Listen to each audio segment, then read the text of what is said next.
नमस्कार दोस्तों, आज हम लोग बात करने वाले पावर फैक्टर में। पावर फैक्टर आप जानते हैं कि एक बड़ा इंपॉर्टेंट फैक्टर होता है।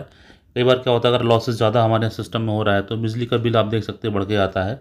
आपको मैं पहले भी एक हमारी वीडियो में बता चुका हूं कि पावर फैक्टर की डेफिनेशन क्या होती है, और आज इस वीडियो में आपको मैं समझाऊंगा कि अगर पावर फैक्टर हमारा मेंटेन नहीं हो रहा है तो उसकी वजह से मेन नुकसान क्या क्या होते हैं, और उन नुकसानों को हम किस प्रकार से किन किन विधियों को अपनाकर उसको हम पावर फैक्टर को मेंटेन कर सकते हैं। तो चलिए सबसे पहले एक हम लोग रिव्यू ले लेते हैं कि हमारा पावर फैक्टर होता है क्या है। दोस्तों, हम लोग पावर फैक्टर की अगर डिफिनेशन की बात करें तो पावर फैक्टर को हम लोग दो तीन तरीके से डिफाइन कर सकते हैं। सबसे पहला हमारा क्या होता है दोस्तों, ये हमारा जो प्रतिरोध और इम्पीडेंस के बराबर होता है, यानी कि प्रतिरोध हमारा आर हुआ और इम्पीडेंस जेड हुआ, यानी कि इसको हम कह सकते हैं कि आर डिवाइडेड बाई जेड। ये भी हमारा एक पावर फैक्टर होता है। दूसरा हम लोग जिसको बोलते हैं या वाट और वोल्ट एम्पियर। वाट का होता है दोस्तों ट्रू पावर, और हमारा एम्पियर पावर के रेशियो को भी हम लोग पावर फैक्टर कहते हैं। किसी एसी सर्किट में क्या है दोस्तों, वी आई को एपिजेंट पावर कहते हैं तथा बी आई कॉस फाई को ट्रू पावर कहते हैं। तीसरा जो हमारा डेफिनेशन होता है दोस्तों, इस सर्किट में करंट और वोल्टेज के बीच के कोण के कोसाइन एंगल को हम लोग पावर फैक्टर कहते हैं। हमेशा एक चीज़ ध्यान रखनी होती है कि पावर फैक्टर की कोई भी इकाई नहीं होती है तथा वह एक से अधिक भी नहीं हो सकती है, क्योंकि P F equal to cos phi, और अधिक से अधिक अगर हम लोग फाई कोड को 90 डिग्री का हम लोग लेते हैं तो कॉस फाई का मान 0 होगा, और यदि एंगल हमारा 0 होगा तो कॉस 0 मतलब हमारा 1 होगा। इस प्रकार जो पावर फैक्टर होते हैं हमेशा डिफरेंट डिफरेंट होते हैं और कभी भी एक से ज़्यादा नहीं होते हैं, इसलिए इनको हमेशा 0.5, 0.6 लैगिंग या लीडिंग आदि ही हम लिख सकते हैं। चलिए दोस्तों, हम लोग इस अब समझते हैं कि जो हमारा पावर फैक्टर है उसको हमें कम करने वाले उपकरण कौन कौन से होते हैं, कम कर देता है। अब हम लोग अगर पावर फैक्टर को बढ़ाने की बात करें तो सबसे पर हमारा जो इंपॉर्टेंट चीज़ होता है, हम कैपेसिटर लाइन के पैरेलल में लगने से तथा सिंक्रोनस मोटर को उसी लाइन पर पैरेलल में चलाने से पावर फैक्टर हमारा बढ़ जाता है। दोस्तों, जो हमारा पॉपुलर मेथड होता है ये कैपेसिटर का ही होता है, और सिंक्रोनस मोटर जनरली हम लोग इंडस्ट्री में या कहीं फैक्ट्रियों में यूज़ करते हैं, अन्यथा एपीएफसी का भी हम लोग यूज़ करते हैं। चलिए दोस्तों, इसको हम लोग एक एग्जाम्पल लेके समझते हैं।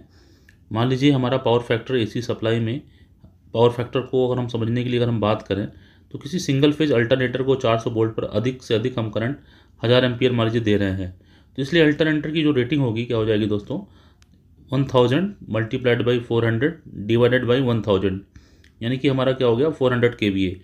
अब यदि अल्टरनेटर यूनिटी पावर फैक्टर का लोड दे रहा है तो पावर क्या होगा दोस्तों, 400 into 1 equal to 400 kilowatt.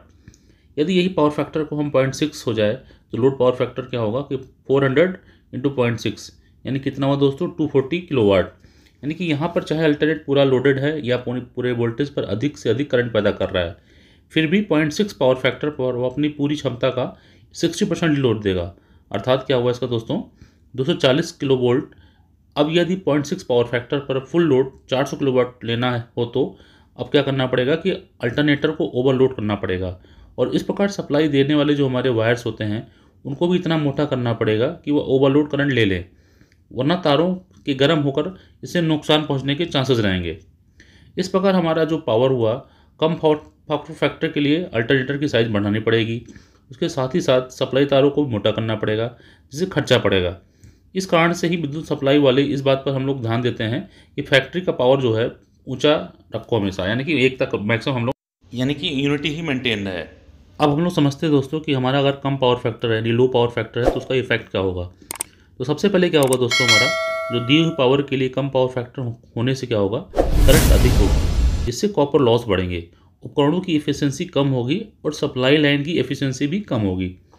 Second क्या होगा दोस्तों, कम पावर फैक्टर से जनरेटर, ट्रांसफार्मर, स्विच और ट्रांसमिशन लाइनों की वोल्टेज रेगुलेशन बढ़ जाएगी। तीसरा क्या होगा दोस्तों, कम पावर फैक्टर से तारों और स्विचों के करंट बढ़ने के कारण बिजली महंगी पैदा होगी तथा बिजली महंगी भी बेचनी पड़ेगी। अगर हम लोग अब बात करें कि पावर फैक्टर के बढ़ाने के तरीके क्या क्या हैं, तो एक जिसका सबसे फेमस हमारा तरीका होता है जो हम यूज़ करते हैं, हम देखते भी हैं कि लोड के पैरेलल में दोस्तों हम लोग कैपेसिटर लगा देते हैं।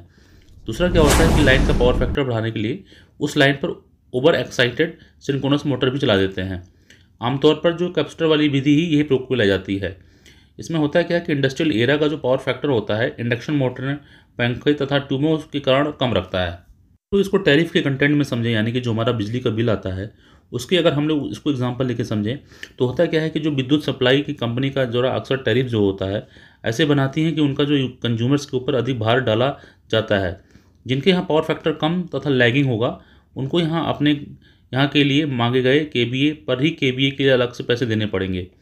कारण यह है कि जितना पावर फैक्टर लैगिंग होगा, केवीए अधिक होने पर पड़ेंगे, जो कि उसके द्वारा बने हुए किलोवाट कम होती है, और उन्हीं किलोवाट को ही कंपनी मीटर द्वारा चार्ज करती है।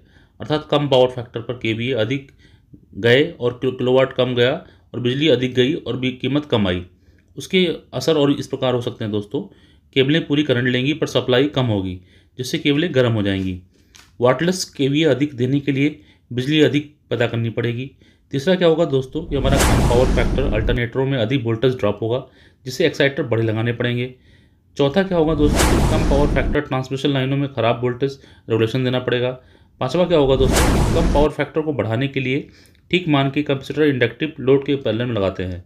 कंडेंसर के द्वारा ली गई leading reactive current inductive load के द्वारा ली गई लैगिंग करंट के बराबर की जाती है, जिससे कुल करंट वोल्टेज इन फेज में हो सकती है। दोस्तों आप मेरी पुरानी वीडियो पे जाके देख सकते हैं, मैंने आपको उसमें समझाया है कि लैगिंग करंट क्या होती है, लीडिंग करंट क्या होती है, लीडिंग को मेंटेन करने के लिए हम कैसे क्या क्या काम करते हैं, कहाँ की हमारी जो है इस प्रकार की इक्विपमेंट्स की कैपेसिटी की जरूरत पड़ती है। तो दोस्तों आपको ये वीडियो कैसा पसंद आया आप कमेंट करके ज़रूर बताइएगा, और इस मेरे चैनल को लाइक करिए, शेयर करिए, सब्सक्राइब करिए, और आने वाली इस प्रकार की वीडियो को देखने के लिए आप बेल आइकन का बटन बिल्कुल दबाना ना भूलिएगा दोस्तों। नमस्कार दोस्तों, धन्यवाद।